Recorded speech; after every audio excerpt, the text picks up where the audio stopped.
అంటే ఏమైందంటే ఇలా రాష్ట్రంలో ఎంత గలీజ్ రాజకీయం అయిపోయిందంటే ముఖ్యమంత్రి లెక్క లేడు, మంత్రి లెక్క లేడు, ఎమ్మెల్యేలు లెక్క లేరు. మొత్తం ఒకటే దుకాణం తెరుచుకొని కూర్చున్నారు. ఎక్కడోడు అక్కడ ఎక్కడ దోచుకో స్కీమ్ నడుస్తాను. దాచుకో ఇక్కడ దోచుకోవాలి. మొత్తంగా ఎక్కడ ఏది దొరికితే దాన్ని దోచుకోవాలి, తీసుకుపోయి దాచుకోవాలి. ఎంత సిగ్గుచేటంటే దోచుకోని ఉత్తగానే అంటలేను నేను. ఇవాళ ముఖ్యమంత్రి గారి మొత్తం కుటుంబం సకుటుంబ సపరివార సమేతంగా రాష్ట్రంలో ఎక్కడికక్కడ బ్రహ్మాండమైన దోపిడీకి తెరదీసినారు. మన సింగరేణిలో ఇవాళ సింగరేణి సంస్థను నడుపుతున్నది ఏ మంత్రి గారో లేకపోతే ఇక్కడ ఉన్న అధికారులు కాదు. ఇక్కడ ముఖ్యమంత్రి గారి కుటుంబంలో ఆయన బావమరిది సృజన్ రెడ్డి కనుసన్నల్లో సింగరేణిలోని ప్రతి కాంట్రాక్టు ఇక్కడ ఆయన్నే చూస్తా ఉన్నాడు. మీకు తెలుసు, సింగరేణిలో భారతదేశంలో ఎక్కడా లేని విధంగా సైట్ విజిటేషన్ సర్టిఫికెట్ అని కొత్త స్కీమ్ పెట్టింది. అంటే ఏంటంటే ఎరికేనా, సింగరేణి లెవెల్ టెండర్ వేయాలంటే సైట్ విజిట్ కు రావన్నట్టు. వాడు జార్ఖండోడు కావచ్చు, బెంగాలోడు కావచ్చు, మహారాష్ట్రోడు కావచ్చు, తమిళనాడు కావచ్చు, దేశంలో ఎక్కడున్నాడు అని కావచ్చు, ప్రపంచంలో ఎక్కడోడన్నా కావచ్చు, వాడు సింగరేణికి రావాలి. వచ్చి ఏం చేయాలి? సైట్ విజిట్ చేయాలి. చేసినాక ఏం చేయాలి? ఇక్కడ ఉన్న వాళ్ళకు సంతకం పెట్టి ఇవ్వాలి. ఏమని? అయ్యా ఇగో ఇది నా పేరు, ఇది నా వివరం అని రాసి ఇవ్వాలి. తర్వాత వీళ్ళు ఏం చేస్తారు? ఆయనకు ఫోన్ చేస్తారు. ఫోన్ చేసి నేను ముఖ్యమంత్రి బామ్మరిది మాట్లాడుతున్నా, నువ్వు టెండర్ వేయొద్దు అని వీడు హుంకరిస్తాడు. ఆయన ఇంటే ఓకే, వినకపోతే ఆ సర్టిఫికెట్ ఇయ్యరు. ఆ సైట్ విజిట్ సర్టిఫికెట్ ఎవరు ఇవ్వాలి? నువ్వు విజిట్ చేసినట్టు సింగరేణి సంస్థ ఇవ్వాలి. మరి వాళ్ళు వినకపోతే, మాట వినకపోతే, మేము చెప్పినట్టు లొంగకపోతే మీకు ఆ సర్టిఫికెట్ ఇయ్యమని చెప్పి ఇవాళ కుంభకోణాలకు తెరలేపిందే ముఖ్యమంత్రి గారి కుటుంబం. సృజన్ రెడ్డి అని ముఖ్యమంత్రి గారి బావమరిది ఇవాళ మొత్తం సైట్ విజిటేషన్ సర్టిఫికెట్ అడ్డం పెట్టుకొని సింగరేణిలో వేల కోట్ల కుంభకోణానికి పాల్పడితే దాని మీద ముఖ్యమంత్రి మాట్లాడాడు, ఉప ముఖ్యమంత్రి మాట్లాడాడు, మంత్రి గారు అంతకంటే మాట్లాడరు. కానీ దేని మీద మాట్లాడుతున్నారు? ఎంత సిగ్గుచేటు. ఇక్కడున్న మా తమ్ముళ్ళు అడుగుతున్నారు, అన్నా మెడికల్ బోర్డు గురించి మాట్లాడు, ఇన్వాలిడేషన్ గురించి మాట్లాడు.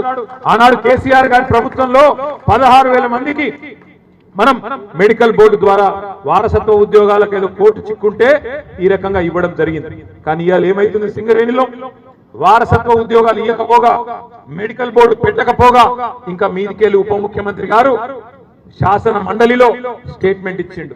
ఏమని చెప్తున్నాడు? మనం గతంలో ఇచ్చిన 16,000 ఉద్యోగాల మీదనట ఏసీబీ విచారణ, విజిలెన్స్ విచారణ ఈ ప్రభుత్వం జరిపిస్తుందట. నేను దమ్ముంటే ముఖ్యమంత్రిని, మంత్రిని అడుగుతా ఉన్నాం, ఉప ముఖ్యమంత్రి గారిని అడుగుతా ఉన్నా, దమ్ముంటే నీ బావమరిది సృజన్ రెడ్డి మీద వెంటనే ఒక సిట్ అయ్యి ఏసీబీ ఎంక్వైరీ అయ్యి, ఎవడు దొంగనో ఎవడు దొంగతనం చేసినో బయటకు వస్తుంది. మీరు వేయాల్సిన విచారణలు మేమిచ్చిన 16,000 ఉద్యోగాల మీద కాదు. చేసుకుంటే అది కూడా చేసుకో, మాకేం ఫరక్ పడదు. కానీ ముందు ఇక్కడ మెడికల్ బోర్డు పెట్టు. మా తమ్ముళ్ళకి వేలాది మంది ఎవరైతే ఎదురు చూస్తా ఉన్నారో వాళ్ళ కోసం పెట్టాలి. పెట్టకపోతే తప్పకుండా సింగరేణి ప్రధాన కార్యాలయాన్ని కూడా బీఆర్ఎస్ తరఫున ముట్టడిస్తామని చెప్పి కూడా వారిని హెచ్చరిస్తా ఉన్నారు. మీరందరూ కదిలి రావాలి. ఖచ్చితంగా ప్రతి బొగ్గు గనిలో కూడా మళ్ళీ అగ్గి మండిస్తాం, వదిలిపెట్టం. ఇంకా కొంతమంది మాట్లాడుతా ఉన్నారు, సింగరేణిలో సమస్యలు ఉన్నాయి. నేను ఒక మాట అడుగుతా, ఏమనుకోవద్దు తమ్ముళ్ళు మీరు కూడా. సింగరేణి బెల్ట్ మొత్తం మమ్మల్ని ఒడగొట్టి ఇలా ఈ బ్యానర్లు పట్టుకుంటే ఏమొస్తుందా నాకు అర్థం కాదు. గాడిదలకు కట్టేసి ఆవులకు పాలు పెడితే పాలు వస్తాయా? చెన్నూరులో ఒడగొడితిరి, మంచిర్యాలలో ఒడగొడితిరి, రామగుండంలో ఒడగొడితిరి, భూపాలపల్లి ఒడగొడితిరి, అంత బెల్లంపల్లిలో ఒడగొడితిరి. అంతటి ఒడగొట్టి ఇవాళ కత్తి వానికిచ్చి యుద్ధం మీరు చేయరంటే ఏం చేయాలి మరి? కేసీఆర్ చేసినప్పుడేమో బ్రహ్మాండంగా సింగరేణి కార్మికులకు బోనస్ ఇచ్చి, ఫిట్మెంట్ ఇచ్చి, మీకు ఇచ్చిన 10 వాగ్దానాల్లో 9 అమలు చేసి బ్రహ్మాండంగా మిమ్మల్ని కడుపులో పెట్టుకొని చూసుకుంటే మా వాళ్ళనేమో ఇంటికి పంపిస్తారు. ఇవాళనేమో ఇక్కడ కాగితాలు పట్టుకొని నిలబడతారు. ఏం చేయాలి మరి? కత్తి వానికిచ్చి యుద్ధం మమ్మల్ని చేయమంటే ఇది ఎక్కడ న్యాయం తమ్మి? ఇవాళ కేసీఆర్ అన్నా మీరెక్కడ? బీఆర్ఎస్ వాళ్ళు కొట్లాడాలి, బరాబర్ కొట్లాడతాం. కానీ కలిసి రండి, కదిలి రండి. మీరు ఇక్కడ గెలిపించిన ఎమ్మెల్యేలను ఫస్ట్ కళ్ళబట్టి నిలదీయండి. ఏం దిక్తుండ్రు మీ ఎమ్మెల్యేలు? ఏం దిక్తుండు మీ చెన్నూరు మంత్రి? ఏం చేస్తుండు మీ మంచిర్యాల ఎమ్మెల్యే? ఏం చేస్తుండు మీ బెల్లంపల్లి ఎమ్మెల్యే? పట్టుకొని అడుగును. ఇదేనా వాళ్ళు ఇచ్చిన మాటలు? అభయహస్తం మేనిఫెస్టో అన్నారు. సింగరేణి గురించి తీయటపుల్లటి మాటలు చెప్పిండ్రు. ఇలా అభయహస్తం మేనిఫెస్టో భస్మాసుర హస్తం అయింది. మీ నెత్తి మీద మీరే చేయి పెట్టుకొని బూడిదయ్యే పరిస్థితి వచ్చింది. అందుకే నేను అంటున్నా, ఓటేసేటప్పుడు కేసీఆర్ గారు చెప్పిండు, చిల్కకు చెప్పినట్టు చెప్పిండు. ఏం చెప్పిండు? రైతు బంధుకు రామ్ రామ్ అవుతుంది, దళిత బంధుకు జై భీమ్ అవుతుంది, మిగిలది మొత్తం తెలంగాణను అమ్మకదొక్కుతారని చెప్పిండు. విన్నామా మనం? మీరు వినలే. ఈ జిల్లాలో ఈయనకు ఏమైంది? ఇవాళ భస్మాసురాస్తం వచ్చింది. ఈ దరిద్రం ఎప్పుడు పోతుందా అని చెప్పి ఎదురు చూసే రోజులు వచ్చినాయి. ఇంకొక 2-2.5 ఏళ్ళు ఇల్లే ఉంటారు. మనం భరించాలి. ఒకసారి తప్పు చేస్తే 5 ఏళ్ళు భరించక తప్పదు. అందుకే బాయిలో పడుతున్నామా, బొందల పడుతున్నామా ఏ చూసుకోకుండా ఎలక్షన్ రాగానే ఆగమాగమురికి అడ్డమైన వాళ్ళకి ఓట్లేస్తే ఇదే అవుతుంది. దయచేసి నేను మా సోదరులను కూడా కోరుతా ఉన్నా, నిరాశ పడకండి. గల్లా బట్టి నిలదీసి ఖచ్చితంగా మళ్ళీ బోర్డు పెట్టించి మీకు ఉద్యోగాలు ఇప్పించే బాధ్యత కూడా మేమే తీసుకుంటాం. తప్పకుండా మీకోసం కొట్లాడతాం.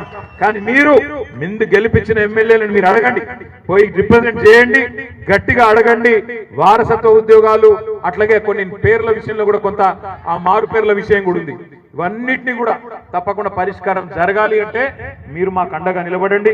మా తమ్ముడు సుమన్ నాయకత్వంలో, మా రాజిరెడ్డి గారి నాయకత్వంలో, మొత్తం టీబీజీకేఎస్ ఆధ్వర్యంలో, అదేవిధంగా బీఆర్ఎస్ పార్టీ ఆధ్వర్యంలో ప్రతి బొగ్గుగనిలో ప్రతి డివిజన్ లో తప్పకుండా మేము గల్లమెత్తుతాం. మీరు మాతో కలిసి రండి. ఈ ప్రభుత్వం ఇవాళ ఇస్తున్న మాటలు మరి మాటలు ఇస్తున్న హామీలు చూస్తే నవ్వాలనో ఏడవాలనో తెలుస్తలేదు. మింగ మెతుకులేదు కానీ మీసాలకు సంపెంగ నూనె పెట్టినట్టు వెనకటికేవడం. రేవంత్ రెడ్డి కథ గట్లే ఉంది. 1 కోటి మంది మహిళల్ని కోటీశ్వరులు చేస్తారట ఈ మొగోడు. 1 కోటి మంది మహిళల్ని కోటీశ్వరులు చేస్తారట. ఎట్లా చేస్తావురా అయ్యా? మరి కోట్లు అంటే ఎన్ని ట్రిలియన్ డాలర్లో నీకు ఎరికేనా అని మన అసెంబ్లీలో అడిగిన నేను. 1 కోటి మందిని కోటీశ్వరులు అంటే 1 కోటి కోట్లలో ఎన్ని సున్నాలు ఉంటాయో కనీసం తెలుసా రేవంత్ రెడ్డికి? ఏమి తెలియదు. నరకుడే ఏది పడుతుంది. 2500 ఇస్తా, 4000 ఇస్తా, స్కూటీ ఇస్తా, తులం బంగారం ఇస్తా, 15,000 ఇది ఇస్తా, 16,000 అది ఇస్తా, ఇష్టం వచ్చినట్టు నరికిండు. ఇలా కుర్చీలకి కూర్చున్నాడు. ఏం చేయాలనో తెలుస్తలేదు. ఏమంటాడు ఇప్పుడు? నేను లంకె బిందెలు ఉంటాయనుకొని వచ్చినా, ఇక్కడ లంకె బిందెలు లేవు. నువ్వు గట్టిగా అడిగినావు అనుకో, ఏమైరా బయట చెప్తీవి కదా, నవంబర్లో రైతు బంధు 10,000, డిసెంబర్లో 15,000, ఏం సంగతి తమ్మి అంటే నీ లాగుల తొండలు ఇస్తా అంట. గట్టిగా అడిగినావు అనుకో, మహిళలకు ఎప్పుడు ఇస్తావురా అయ్యా 2,500 100 రోజులనే ఇస్తా అంటివి కదా మహాలక్ష్మి ఏడవాయి అంటే నీ గుడ్లు వీకి గోటీలాడతా. ఇదే ఆయనకు తెలిసిన భాష. గుడ్లు వీకుడు, గోటీలాడు, లాగుల తొండలిడ్సుడు, నిన్నగాక మొన్న 3 నెలల పిల్లలు గంటరానుడు. ఈ ఒక ముఖ్యమంత్రి మాట్లాడే మాటలా? గింత లేకి ముఖ్యమంత్రి, గింత చెండాలపు ముఖ్యమంత్రి నాకు తెలిసి భారతదేశంలో ఎవడు లేడు. గింత పెద్ద ఎత్తున దోసుకుంటున్న ముఖ్యమంత్రి కూడా భారతదేశంలో ఎవడు లేడు. అందుకే దయచేసి మిమ్మల్ని కోరేది నేను, రేపు మళ్ళా వస్తాయి జిల్లా పరిషత్ ఎలక్షన్లు వస్తాయి, అట్లాగే సహకార ఎన్నికలు వస్తాయి, సింగరేణి ఎన్నికలు వస్తాయి. ఆగం కాకుర్రి మళ్ళొక్కసారి.